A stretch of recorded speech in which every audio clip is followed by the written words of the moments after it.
More than 140,000 people call Torrance home. Bounded by the Pacific Ocean on the west and the city of Carson on the east, its location puts it at the heart of the South Bay. Its stature as the 8th largest city in Los Angeles County hardly qualifies Torrance as a small town. Still, longtime residents often refer to its small town feel. Small town then and small town now, but in a big context, a small town.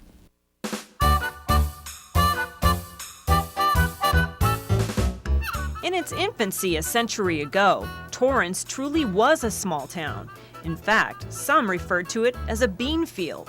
March 16, 1912, the small farm community was officially named after its founder, Jared Sydney Torrance. Torrance's vision for his namesake was to create a modern industrial city. He looked around to find a good area of land between the harbor and the city of Los Angeles, which he found the Dominguez heirs sitting on Rancho San Pedro, smack dab between San Pedro and Los Angeles. He bought about 3,500 acres originally for around $1.5 million.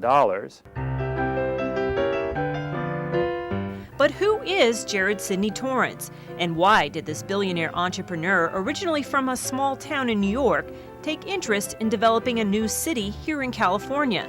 Finding the answer means learning more about the man, born August 3, 1852, known to his friends as Sidney. Jared Sydney Torrance came from the small town of Gowanda, New York. His father was a lawyer there. Torrance got his, I would say, character from his father and family.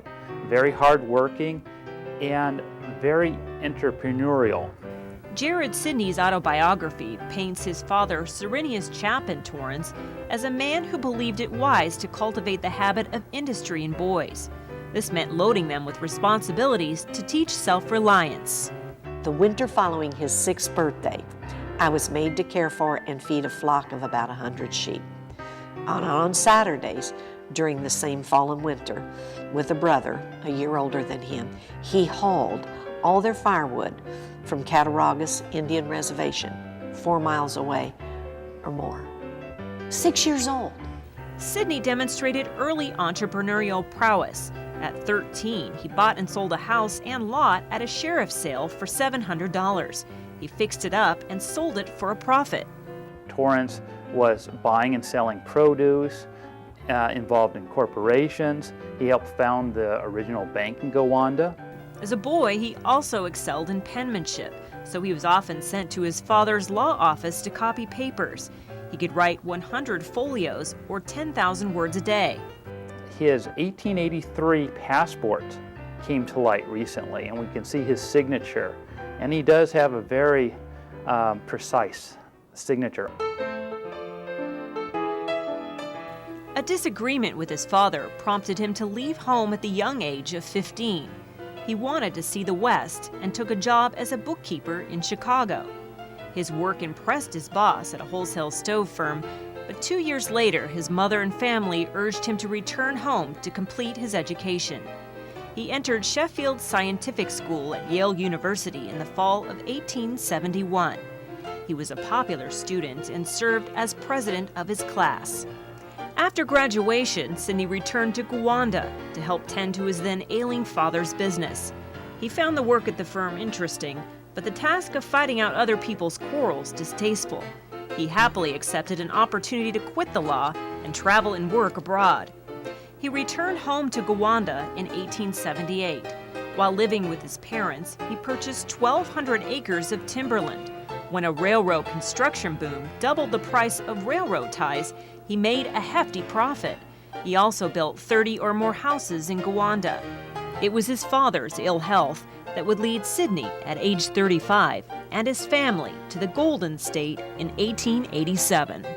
His father did suffer from tuberculosis, and it was the custom of the time to come out to a drier, warmer climate to help with the breathing. And hence, like many people before him, they journeyed out to Los Angeles, to Pasadena, and to environs.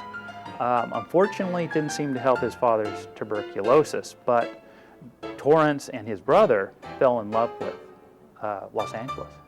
Sidney and his brother formed a partnership to buy and sell California real estate. His father died 1 year after their arrival at age 62. While Sidney describes his family life as happy, it was wrought with tragedy.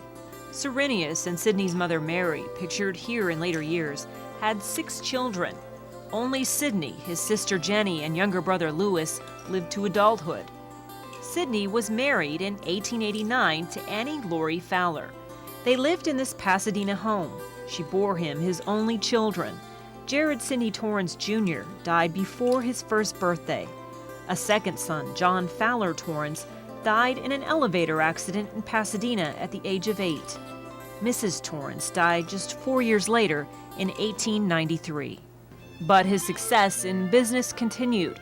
That same year, Professor Thaddeus S.C. Lowe founded the Mount Lowe Electric Railway to serve a resort Lowe built that catered to the rich on the San Gabriel Mountains. It was a period of financial collapse in Southern California.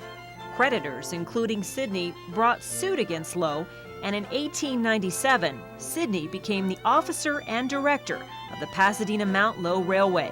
He was soon appointed the sole receiver in the bankruptcy case.